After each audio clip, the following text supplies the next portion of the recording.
Good morning. তো আরেকটু ভিডিওটা করছি। এখানে যতটুকু বেরিয়েছে এখানে মাংস আছে প্রায় আপনার 500 গ্রাম মতো।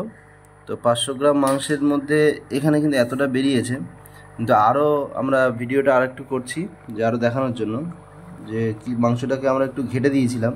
তো আবার সেখান থেকে আমরা দেখব যে কতটা আরও বেরোচ্ছে। একটু দেখতে থাকুন, আমরা একটু আপনাদের তুলে দেখাচ্ছি। দেখুন, জাস্ট এরকম করে তুললেই দেখবেন বেরিয়ে আসছে। দেখুন, ফেনা কখনো কাটিতে বেরোয় তোর ওঠে এরকম, দেখুন।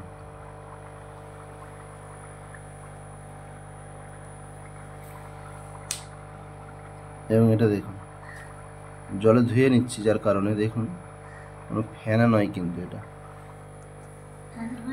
ফেনা হলে তো এটা এরকম থাকতো না, তাই না? এটা শুকিয়ে যাচ্ছে, দেখেছেন? গাডার টাইপের হয়ে গেছে, দেখুন গাডার টাইপের হয়ে যাচ্ছে। এবং আপনি এটা রোদে শুকাবেন, শুকানোর পর এটা পুড়াতে চাইবেন, দেখবেন অত সহজে পুড়তে চায় না।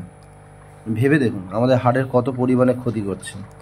এবং আপনি এখানে মাংসগুলো কিন্তু যেখানেই রয়েছে, স্টোনটা ঠিক এখানটায় রয়েছে, এই যে স্টোনটা, এই স্টোনটার মাধ্যমে গ্যাসটা আসছে। এই দেখেছেন, এই যে দিচ্ছি যে স্টোনটার মাধ্যমে, এটা একটা স্টোন ধরনের, এই স্টোনটার মাধ্যমে গ্যাসটা এই পাইপের মাধ্যমে আসছে, নির্গত হচ্ছে।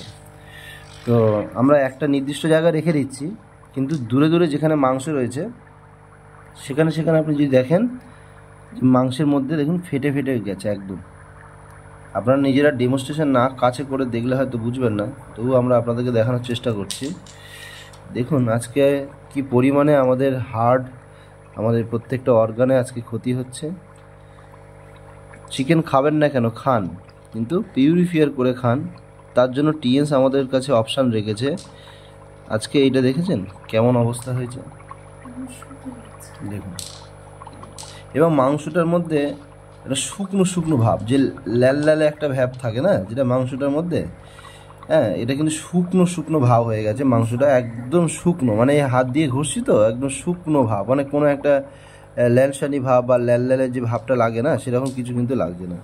আপনি দেখুন কত সুন্দর হয়ে গেছে। এবং এই মাংসটা আপনি যখন রান্না করে খাবেন তখন তার টেস্টটা কিন্তু সম্পূর্ণ আলাদা হয়ে যাবে।